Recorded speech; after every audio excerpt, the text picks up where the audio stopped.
I found out my wife was pregnant at our divorce hearing. My response was priceless. Divorce papers? Check. Tensions high? Check. But nothing could prepare me for the moment when my wife revealed she was pregnant just as the judge called for the final decision. What happened next? I'll tell you. My response was priceless and not in the way you think. Hey, story lover. Welcome to the Narrative Hub, Reddit Stories. Believe me, this adventure gets wild, but it's only epic with you. Seriously, you make this possible. Want more stories? Greater adventure? Smash subscribe right now. Smash like. Comment below. Let's go. The fluorescent lights buzzed overhead in that sterile courtroom, casting everything in harsh, unforgiving white. I sat rigid in my chair, fingers drumming against the mahogany table, watching the second hand crawl around the clock mounted above Judge Morrison's bench. 2 years. 2 years of discovering lies, of sleepless nights, of realizing the woman I'd married was a stranger wearing a familiar face. And now, finally, mercifully, it was almost over. Jennifer Smith sat across from me, her lawyer, a shark in a tailored suit named Davidson, leaning close to whisper something in her ear. She nodded, and I caught the briefest flicker of something in her expression. Not sadness, not regret, something else entirely, something calculating. My attorney, Patricia Adams, shuffled through papers beside me, her reading glasses perched on her nose. We'd been over this 1,000 times. The house would be sold, profits split. The car was mine. The savings account, what little remained after her shopping sprees and mysterious withdrawals, would be divided. Clean break. No kids, thank God, nothing tying us together after today. Judge Morrison cleared his throat, adjusting his glasses as he reviewed the final documents. The man was in his 60s, with silver hair and the weathered look of someone who'd seen every variation of human misery parade through his courtroom. He'd been fair throughout these proceedings, cutting through the theatrics to focus on facts. I respected that. "Mr. Anderson," he began, his voice filling the silent room.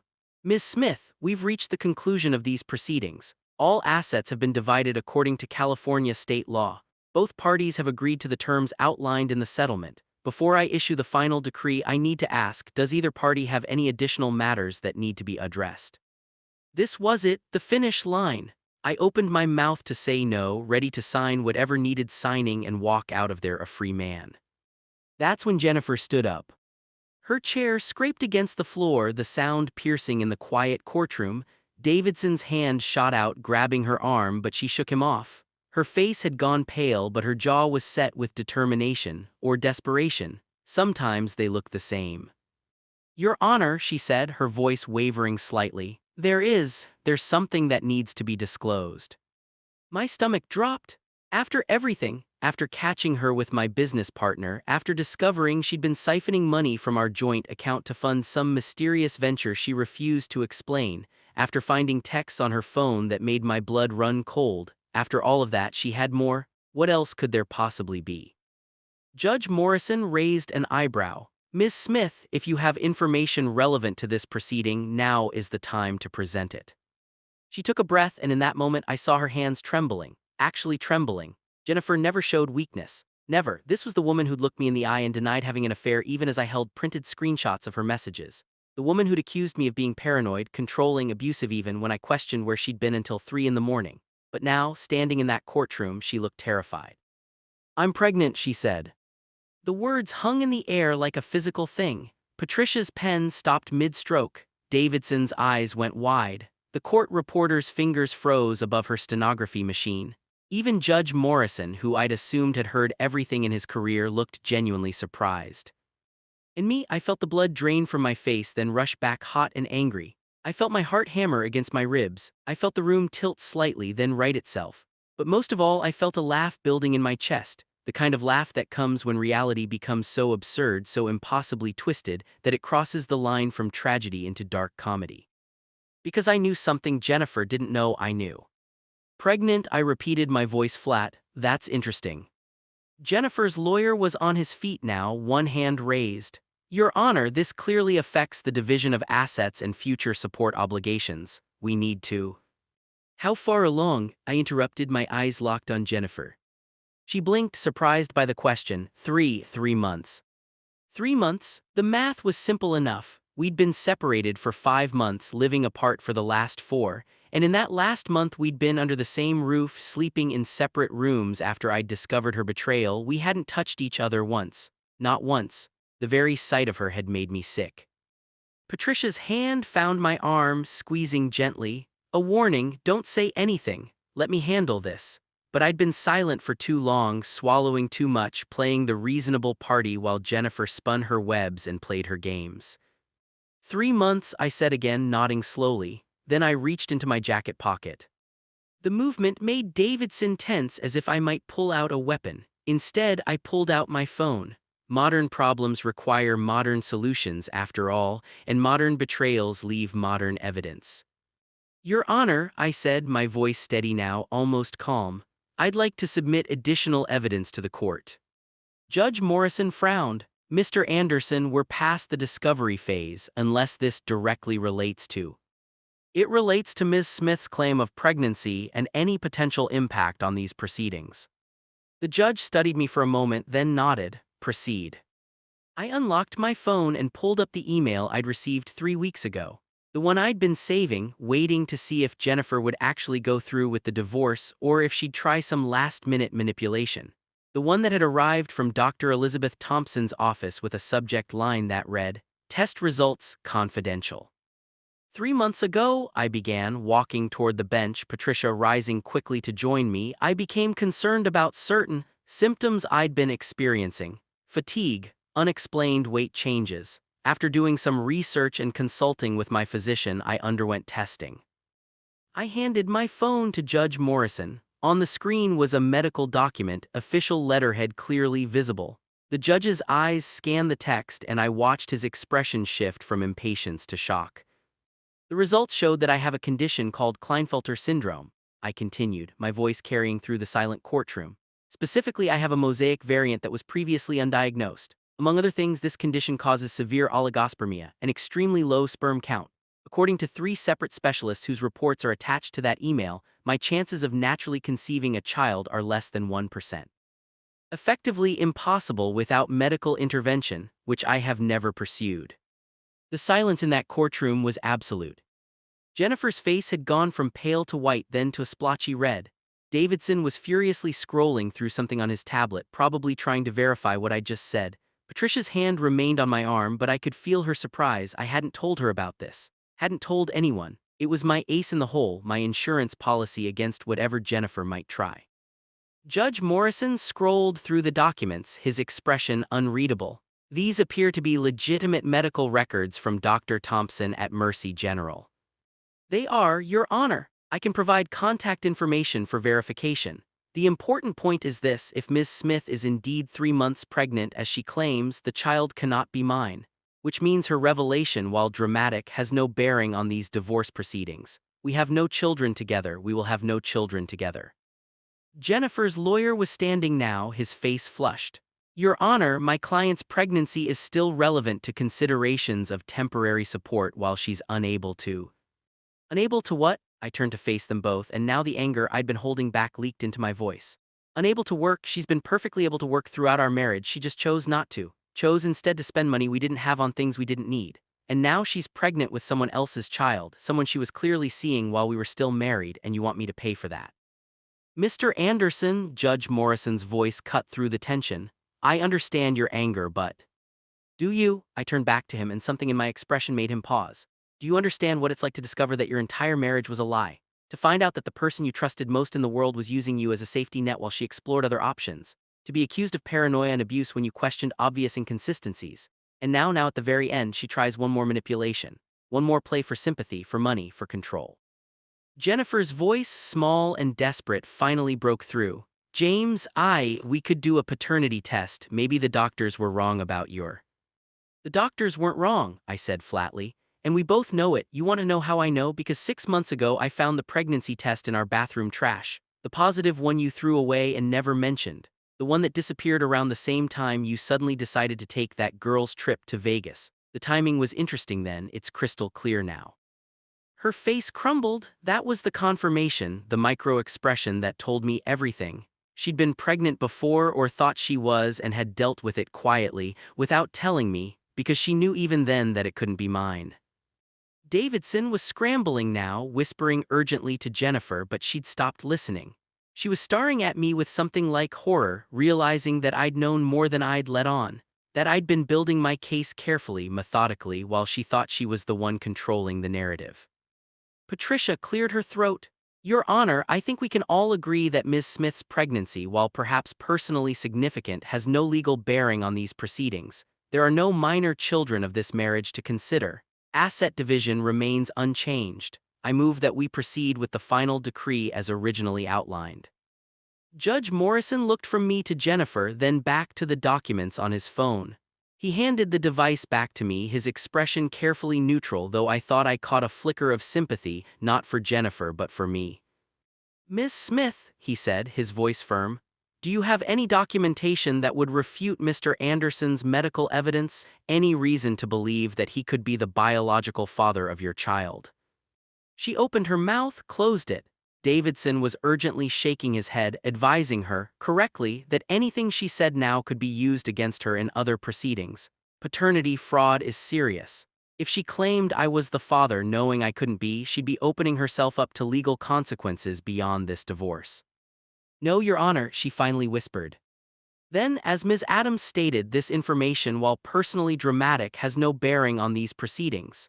He picked up his gavel. "I hereby grant the dissolution of marriage between James Anderson and Jennifer Smith, effective immediately. All terms of the settlement as previously agreed upon will stand. This court is adjourned." The crack of the gavel was the sweetest sound I'd ever heard. What happened next wasn't the dramatic exit you might expect. Jennifer didn't storm out. She didn't cry or scream or cause a scene. She simply sat down very slowly, as if her strings had been cut. Davidson gathered papers with jerky, angry movements, shooting me looks that promised future legal letters that would ultimately go nowhere. Patricia squeezed my shoulder, a gesture of congratulation and relief. But the real moment, the priceless one, came as I was signing the final documents. Jennifer approached without her lawyer, moving like a ghost. She stopped a few feet away, maintaining the distance we'd been ordered to keep during proceedings. "I didn't mean for it to happen like this," she said quietly. I looked up from the papers, studied her face, saw the woman I'd married 7 years ago, before the lies and the betrayals, before everything had curdled into this bitter end. For just a second I felt something like pity. "Yes, you did," I replied, my voice not angry anymore, just tired. "You planned this reveal thinking it would either soften me up or manipulate sympathy from the court. You didn't count on me actually having answers. You never counted on me being smarter than you gave me credit for. The baby isn't my concern. You made your choices, Jennifer. You get to live with the consequences. I hope genuinely that you figure out how to be honest with someone someday, starting with yourself, but that journey doesn't include me anymore." I signed the last page with a flourish, stood and handed the pen to Patricia. Then I walked out of that courtroom without looking back. The hallway outside was empty, my footsteps echoing off marble floors.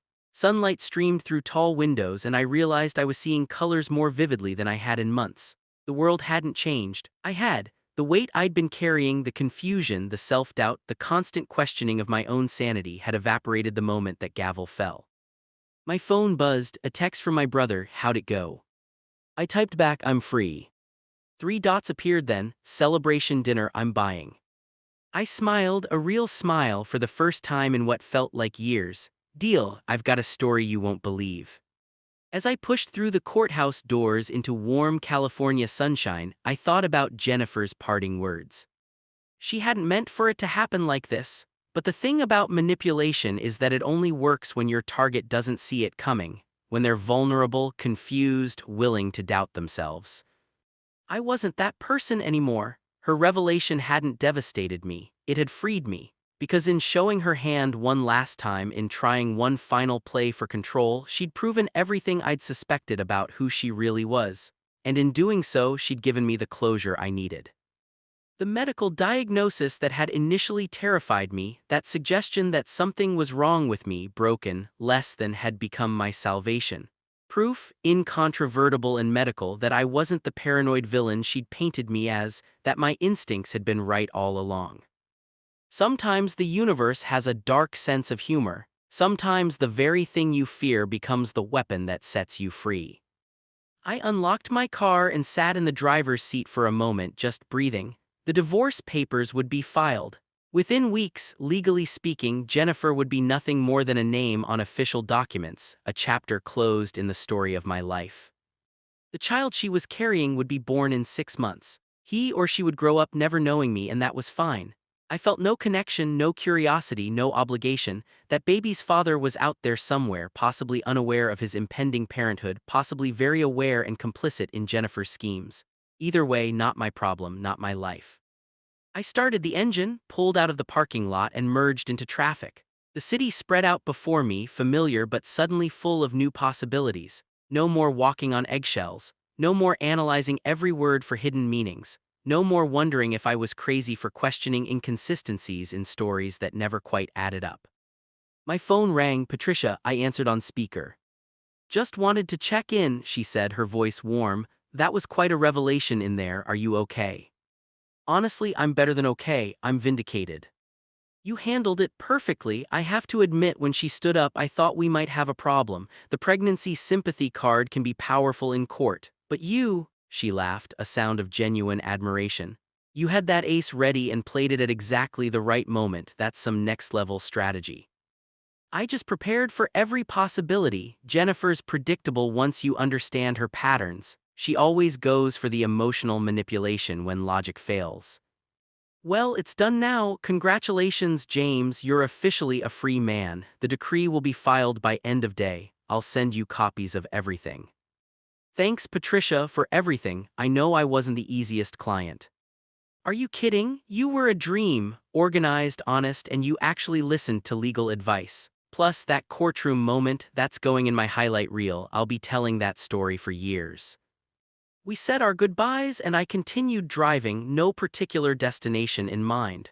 Just driving, windows down, radio playing something upbeat and meaningless. The kind of music you play when nothing bad can touch you anymore. I thought about the look on Jennifer's face when I'd produced those medical records. The progression from confidence to confusion to horror as she realized her grand reveal had backfired spectacularly. The way her lawyer had deflated like a balloon, all his strategy evaporating in the face of hard medical evidence. The truth was, I'd felt a savage satisfaction in that moment. Not joy, I'm not cruel enough to feel joy at someone else's pain. But satisfaction, yes. The satisfaction of watching a manipulator's scheme collapse because they underestimated their target. The satisfaction of being proven right after months of gaslighting and being made to feel insane. Jennifer had been so certain of her power over me, so confident that she could pull strings and I would dance. Even at the end, she'd believed she held the ultimate card, pregnancy, the thing that binds people together irrevocably, that creates obligations and connections that last lifetimes. Except she'd forgotten one critical detail. You can't manipulate someone with a lie when they have access to the truth. The medical diagnosis had been a shock initially. Sitting in Dr. Thompson's office, hearing technical terms like mosaic Klinefelter syndrome and oligospermia, watching her explain gently that natural conception was essentially impossible for me, it had felt like one more thing taken away. One more way in which I was broken, deficient, less than. But then, driving home that day, my mind had started working. Timeline calculations, probabilities, memories of inconsistencies I'd been told to ignore. And suddenly that diagnosis became something else entirely. It became proof, indisputable medical legal proof that whatever games Jennifer was playing, I wasn't a player. I was a mark who'd finally seen the con. I'd kept that information quiet, shared it with no one, let Jennifer continue with her plans, whatever they were, watched and waited to see what her endgame might be. And when she stood up in that courtroom and played what she thought was her trump card, I'd been ready. The look on Judge Morrison's face had been telling too. He'd seen it all in his career, lying spouses, hidden assets, elaborate deceptions, but even he had been impressed by the clean efficiency of that reversal. Medical records don't lie. Lab results don't manipulate. Hard science cuts through emotional manipulation like a knife through paper. My phone buzzed again, another text, this time from my best friend Tyler. Heard from your brother, congrats man, poker night next week, time to celebrate your parole. I grinned. Parole, that's exactly what it felt like. Release from a prison I hadn't realized I was in until I'd started planning my escape. Traffic slowed ahead, but I didn't mind. I had nowhere urgent to be, No one waiting at home with questions about where I'd been or who I'd been with. No more walking into hostile silence or manufactured arguments designed to put me on the defensive. Just me, my thoughts, and an open road ahead. The sun was setting now, painting the sky in shades of orange and gold. I pulled into a parking lot overlooking the ocean, one of those scenic turnouts where tourists take photos and locals come to think. I got out, leaned against my car, and watched the waves. Jennifer was somewhere in this city, probably crying to her lawyer or her mother or whoever would listen about how I'd humiliated her in court, spinning the story to make herself the victim once again. But that narrative didn't work anymore, at least not with anyone who'd been in that courtroom. They'd all seen the evidence. They'd all watched her scheme crumble in real time. The priceless moment hadn't been the medical records, though. It hadn't been the look on her face or her lawyers scrambling or even the judge's barely concealed approval. The priceless moment had been walking out of that courthouse knowing that I'd never have to doubt myself again. That my instincts, my suspicions, my gut feeling that something was deeply wrong, all of it had been validated. I wasn't crazy, I wasn't paranoid, I wasn't the villain in Jennifer's story. I was simply someone who'd married the wrong person and had the good sense to get out before I was destroyed completely. My brother called as I was watching the sunset. "Hey, free man, where are you?" Beach overlook on Highway 1, just thinking. Dark thoughts or good thoughts? Honestly, good thoughts, really good thoughts. For the first time in years, I feel like myself again.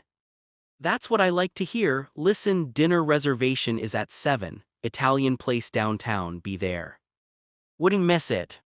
As I drove toward the restaurant, I realized that Jennifer's courtroom revelation had given me one final gift, though not the one she'd intended.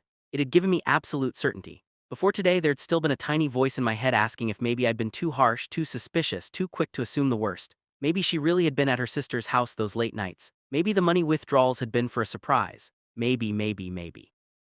That voice was silent now, dead and buried under the weight of medical evidence and her own desperate gambit. She'd confirmed everything by her actions in that courtroom, by her willingness to use pregnancy as a weapon, by her shock when I'd produced proof that her story was impossible. The restaurant was crowded, warm, with conversation and clinking glasses. My brother was already there, a bottle of wine on the table and a grin on his face that stretched ear to ear. He stood up as I approached and pulled me into a hug. "Tell me everything," he demanded as we sat down. "And I mean everything. Your text said you had a story." So I told him the whole thing, from Jennifer's revelation to the medical records to Judge Morrison's gavel. I watched his expressions cycle from shock to anger to disbelief to finally matching my own savage satisfaction. "She tried to trap you with someone else's kid," he said, his voice rising enough that nearby tables glanced over. "After everything else, that's beyond comprehension." "That's Jennifer," I replied, taking a sip of wine. "Always one more card to play, always one more angle. She's a survivor, I'll give her that, just not a particularly ethical one. And you just happen to have those medical records ready. I've been ready for her to try something like this for months. I know how she thinks. When she started being civil last week, being friendly even, I knew she was setting something up. I just didn't know what until today." "Man," he shook his head, "I'm sorry you had to go through all this, but I'm glad it's over. You deserve better." "I deserve honest," I corrected. "I can handle almost anything if it's honest. The lies, the gaslighting, the manipulation, that's what destroyed me, not the cheating itself but the elaborate denials, the way she made me doubt my own perceptions." We ordered dinner and the conversation shifted to lighter topics. Plans for the future, travel ideas, career moves I'd been putting off while my life was in chaos. By the time dessert arrived, I realized I was genuinely laughing, genuinely enjoying myself in a way I hadn't since the early days of my marriage. The check came, my brother grabbed it despite my protests. "First dinner of your new life is on me, next one's on you." As we walked out into the cool evening air, he stopped and turned to me. "You know what the best part of this whole story is?" "What's that?" "You won, not because you destroyed her or humiliated her or got revenge. You won because you stayed smart, stayed prepared, and when she tried to manipulate you one last time, you had the truth ready. That's how you win, with truth, not tactics." I nodded slowly. He was right. Revenge would have been sweet but ultimately hollow. Justice, real justice, the kind that comes from being vindicated rather than being vindictive, that was lasting. "So what now?" he asked. I looked up at the night sky, clear and full of stars. Now I figure out who I am without her, without the drama and the chaos and the constant defense. I get to be just me again, and honestly, I can't wait. We parted ways with another hug and promises to catch up next week. I drove home to my new apartment, the one Jennifer had never been to, and sat in my car for a moment before going in. The divorce was final. The chapter was closed. Jennifer would have her baby with whoever the father actually was, and she'd have to figure out her life without me as a safety net. Part of me felt bad about that, not for her but for the child who'd be born into complicated circumstances. But mostly I felt free. I went inside, poured myself a whiskey, and sat on my balcony overlooking the city. Lights twinkled in the darkness, each one representing someone else's life, someone else's story. Somewhere out there, Jennifer was processing what had happened today. Somewhere else, my future was waiting, unwritten and full of possibility. My phone lit up with a notification. Patricia had sent the final documents, officially stamped and filed. I was legally divorced, legally free. I raised my glass in a silent toast to the sunset, to endings and beginnings, to truth prevailing over manipulation. The response Jennifer probably expected in that courtroom was tears, anger, maybe even reconciliation.